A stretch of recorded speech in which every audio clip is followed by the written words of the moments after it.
قل إصلاح لهم خير. هذا هو عنوان حديثنا في هذا اليوم الطيب المبارك إن شاء الله، سائلا الله عز وجل ألا يستخرج منا إلا ما يرضيه عنا، إنه سميع بصير وبالإجابة جدير، وهو حسبنا ونعم النصير.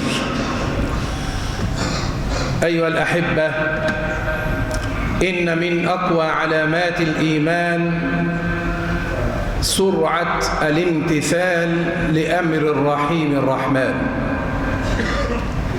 إن من أقوى علامات الإيمان سرعة الامتثال إلى أمر الرحيم الرحمن. سبحانه فلا وربك لا يؤمنون حتى يحكموك فيما شجر بينهم يا أيها الذين آمنوا استجيبوا لله وللرسول إذا دعاكم لما يحييكم. إنما قول المؤمنين إذا دعوا إلى الله ورسوله ليحكم بينهم أن يقولوا سمعنا وأطعنا. وهكذا إذا تتبعت آيات القرآن ستجد أن من أقوى علامات الإيمان سرعة الامتثال لأمر الله وأمر رسوله صلى الله عليه وسلم. وإذا كان الصحابة حدثت لهم إشكالية ما فإنهم سرعان ما يتوجهون بالسؤال إلى رسول الله صلى الله عليه وسلم. فقد ذكر القرآن أكثر من 10 مرات بل يزيد يسألونك، أي الصحابة يسألون رسول الله صلى الله عليه وسلم. يسألونك ماذا ينفقون، يسألونك عن الخمر والميسر، ويسألونك عن الساعة أيان مرساها، ويسألونك عن الجبال. وفي كل مرة يسأل الصحابة فيها رسول الله يأمر الله نبيه أن يرد عليهم. إذا رسول الله لا يتكلم من عند نفسه، ولو تكلم فإنه يتكلم بوحي من الله عز وجل. قال تعالى: وما ينطق عن الهوى إن هو إلا وحي يوحى. إلا في موضع واحد قال الله: وإذا سألك عبادي عني فإني قريب. فلم يقل كل، فليس هناك واسطة بين العبد وربه. أما ما نعنيه في هذه الخطبة هم أصحاب النبي صلى الله عليه وسلم الذين بادروا وسارعوا إلى كفالة الأيتام ليحرصوا على الأجر العظيم. أنا وكافل اليتيم كهاتين في الجنة. لكن لما نزل قول الله عز وجل: إن الذين يأكلون أموال اليتامى ظلما إنما يأكلون في بطونهم نارا وسيصلون سعيرا. ونزل قول الله: ولا تقربوا مال اليتيم إلا بالتي هي أحسن حتى يبلغ أشده. فخاف أصحاب النبي صلى الله عليه وسلم، وكانوا يخالطون الأيتام يتجرون لهم في أموالهم ويأكلون من أوعيتهم، أي يدخرون أو يقتطعون مالا من مال اليتيم ليخلطوه بأموالهم فيأكلوا جميعا. فلما نزلت هاتين الآيتين خاف أصحاب النبي صلى الله عليه وسلم، خافوا أن يتعدوا أو أن يتجاوزوا الحد، فذهبوا إلى النبي صلى الله عليه وسلم كما قال الله عز وجل: ويسألونك عن اليتامى.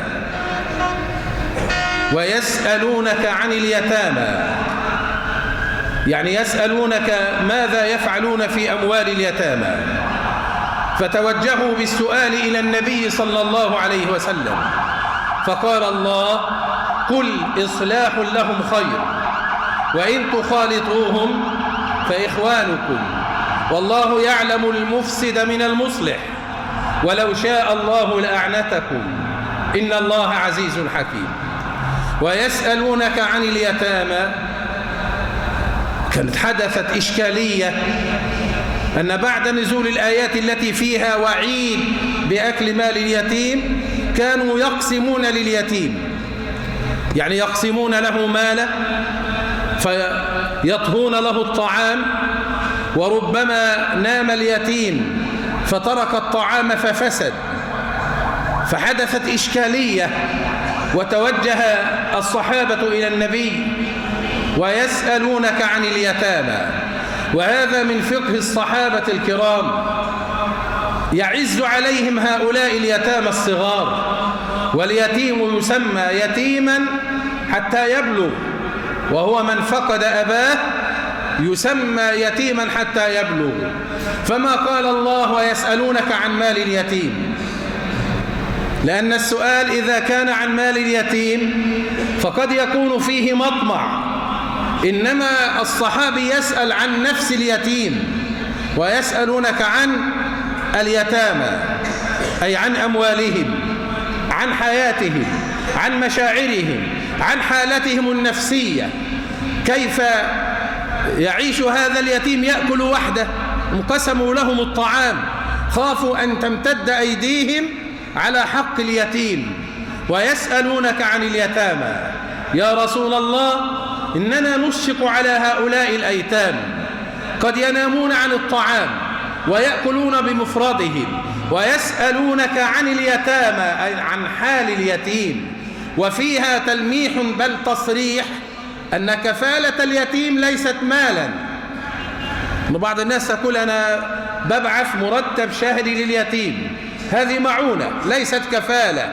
إن الكفالة بمعناها الشامل الكامل، أن تقوم على رعايته من الألف إلى الياء. ولذلك لما قال النبي: أنا وكافل اليتيم كهاتين في الجنة، هذه مرتبة عالية جدا. إنما تنفق على اليتيم جزاك الله خيرا، تدفع مال لليتيم جزاك الله خيرا، لكن أن تعد كافل اليتيم هذه مرتبة عالية. فلذلك فهم الصحابة ذلك، فقال الله عز وجل: ويسألونك عن اليتامى أي عن مشاعرهم، عن أموالهم، عن كفالتهم، عن إحساسهم. كل إصلاح لهم خير، ولم يكن كل إصلاح لأموالهم، فإن كفالة اليتيم تقتضي أن تهذبه، وأن تربيه، وأن تربيه، وأن تعلمه، وأن توجهه. لذا قال الله: كل إصلاح لهم، ولم يكن كل إصلاح لأموالهم، كل إصلاح لهم خير. وإن تخالطوهم فإخوانكم، أي أمر الله عز وجل كفلاء الأيتام أن يخالطوهم في المطعم والمشرب، لكن يتقوا الله عز وجل فيهم. وإن تخالطوهم فإخوانكم، أي فهم إخوانكم من أجل هذه المخالطة. وإن تخالطوهم في مطعمهم، في مشربهم، في تربيتهم، في قضاء مصالحهم، فإخوانكم. والله يعلم المفسد من المصلح، الله يعلم من يخالط اليتيم وهو يريد أن يأكل ماله، ويعلم المصلح كذلك. وإن تخالطوهم فإخوانكم، والله يعلم المفسد من المصلح، لا يطلع على الخبايا إلا الله،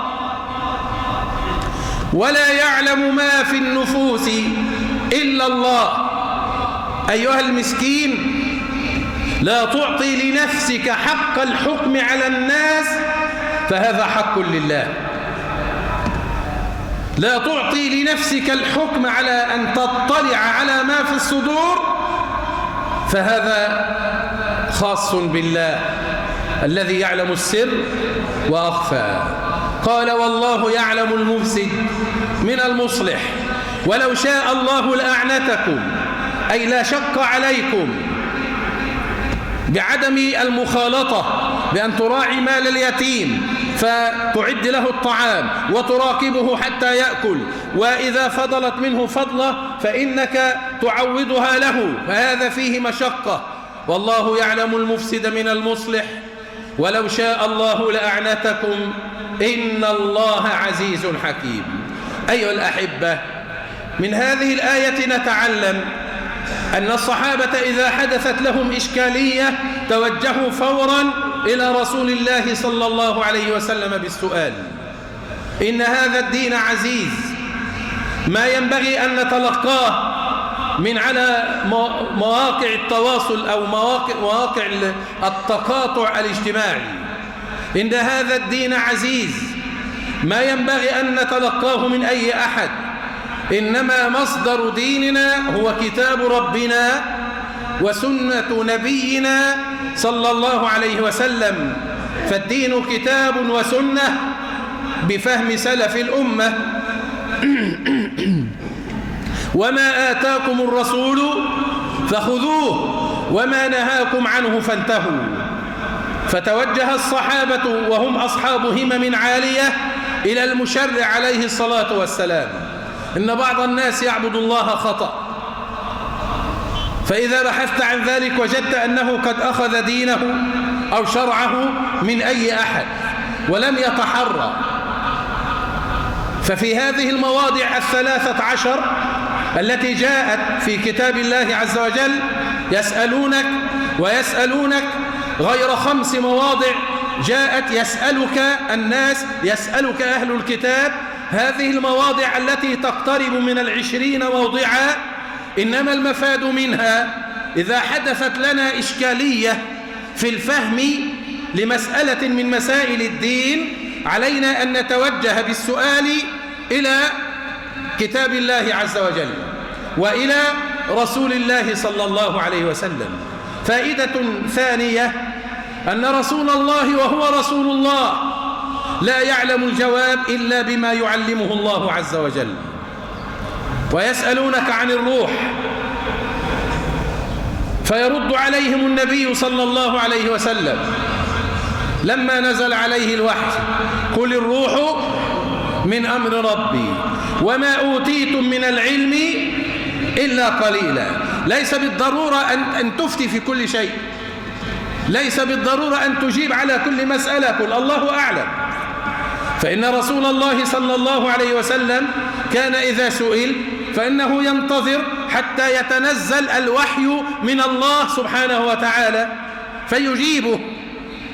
فإن دين الله عز وجل ليس بالعقل وليس بالاجتهاد، فإننا نعبد الله على بصيرة، أي بكتاب وسنة من هدي النبي صلى الله عليه وسلم. كذلك من فوائد هذه الآية انشغال أصحاب النبي صلى الله عليه وسلم بتحري الحلال من الحرام. فإن بعض الناس لا يتورع عن أكل الحرام أو عن عمل فيه شبهة. فأصحاب النبي حدثت لهم إشكالية، هم يكفلون الأيتام ويطعمونهم من طعامهم، أي من طعام الأيتام، وربما زاد الطعام أو قل الطعام واختلطت الأطعمة، فشق ذلك على أصحاب النبي صلى الله عليه وسلم لما نزل قول الله: إن الذين يأكلون أموال اليتامى ظلما إنما يأكلون في بطونهم نارا وسيصلون سعيرا.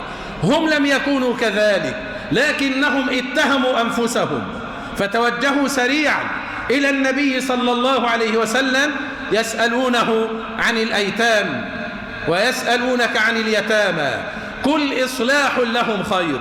إن كفالة اليتيم أيها الأحبة كما قلت ليست مالا، إنما هي رعاية كاملة، أن تعتبر اليتيم كولدك تماما، فتربيه، تهذبه، تعلمه، تحسن إليه، تتقي الله فيه. هكذا تكون الكفالة، والتي قال فيها نبينا صلى الله عليه وسلم: أنا وكافل اليتيم كهاتين في الجنة. إنها منزلة عالية ومرتبة سامية أن تكون رفيق النبي صلى الله عليه وسلم، لا بعدة جنيهات تعطيها لليتيم، وإنما بتربية اليتيم تربية صالحة، أن يكون اليتيم صالحا، وأن ينشأ تحت رعايتك، وأن ينشأ في بيتك، وأن ينشأ تحت أولادك مع أولادك، وأن ينشأ بمعونتك وتوجيهك وإرشادك. فهذه هي الكفالة. كل إصلاح لهم خير، وإن تخالطوهم فإخوانكم. إنه قضاء على مسألة الطبقية، أن هذا فقير وهذا غني وهذا نسيب وهذا ليس له عائلة. قال: وإن تخالطوهم فإخوانكم. يا أيها الناس إنا خلقناكم من ذكر وأنثى وجعلناكم شعوبا وقبائل لتعارفوا إن أكرمكم عند الله أتقاكم.